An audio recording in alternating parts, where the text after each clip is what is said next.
मुबैना audio leaks जिसमें जो गुफ्तगू हो रही है इस पर तो एक अलग बहस है, लेकिन ये ऑडियो लीक्स हुई क्यों, इस पर वज़ीर आज़म ने कौमी सलामती कमेटी का इजलास बुलाने का भी फैसला किया है। सज्जाद मिर्ज़ा, साहब क्या समझते हैं, क्या वज़ीर आज़म हाउस भी गैर महफूज है? इससे तो यही साबित होता है कि गैर महफूज है। पहले कुछ लीक्स हुई थी, लेकिन उन लीक्स के कुछ माने थे। मसलन नवाज शरीफ ने ही कुछ आर्मी चीफ को बुलाकर आईएसआई चीफ की एक वीडियो जो थी वो उनको पेश की थी, और अंडरस्टूड था कि ये आईबी ने रिकॉर्ड की हुई है। इस तरह आईएसआई भी रिकॉर्ड करती होगी, दूसरे इदारे को कोई भी अथॉरिटी होगी। लेकिन ये तो एक ऐसी सूरत हाल है, एक ज़माने में वैसे ये सूरत हाल बनी थी कि प्राइम मिनिस्टर हाउस को रिकॉर्ड किया जाता था, लेकिन अब तो वहाँ ये सिस्टम नहीं था। फिर ये किसने किया, कैसे किया, क्यों किया? वो कहते हैं कि जो हैकर है वो पैसे मांग रहा है। इसका मतलब है कि प्रोफेशनल हैकर है। अब तय ये करना है कि क्या कोई बट लगाया हुआ था, कोई आलात लगाए हुए थे, या किसी मोबाइल फोन के जरिए से ये सारा काम हो रहा था। मोबाइल फोन तो आज का बड़ा बड़ा काम कर सकते हैं ना। मेरा फोन जहाँ बंद पड़ा हुआ हो तो वो इर्द गिर्द की तस्वीरें खींच के भी भेज सकता है। ये ऐसी सिस्टम उसमें आ गए हैं कि बहुत सी चीजें हो सकती हैं। मैं तो अपने मोबाइल को चेंज करते हुए डरता हूँ कि नए मोबाइल को अगर मैं लूँ और मुझे ये मालूम ही ना हो कि इसमें क्या क्या कैपेसिटी है, क्या क्या कैपेसिटी नहीं है। बहुत कुछ हो सकता है।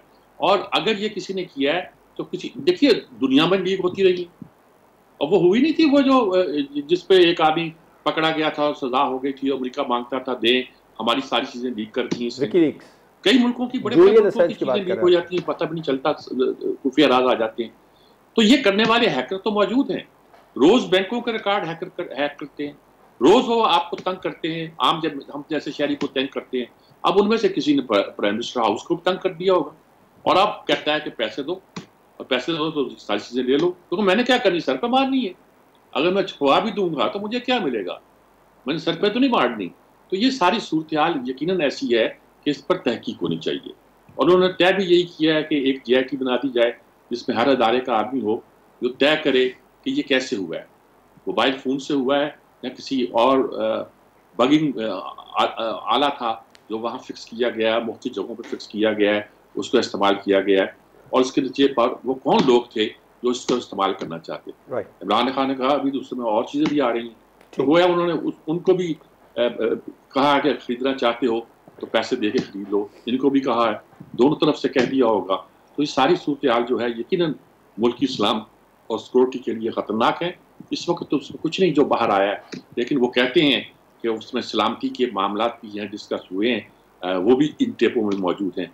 अगर ऐसा है तो हमें सोचना चाहिए। ये बात याद रखी जाए कि दुनिया में ये होता रहा है, और कई कई ऐसा ऐसा डेटा लीक होता रहा है कि जिसकी आप तसव्वुर भी नहीं कर सकते। मैं उस आदमी का नाम क्योंकि भूल रहा हूँ जो लंदन में कैद रहा था, अमेरिका जिसको मांग रहा था, मशहूर नाम है वैसे, इसलिए मैं ज़्यादा दूर नहीं जाना चाहता, लेकिन ये कहना चाहता हूँ कि अगर कोई सूरत हाल बनती है, इस बात की तहकीक लाजमी होनी चाहिए, लाजमी मालूम करना चाहिए कि कौन है जो सारे काम करता है।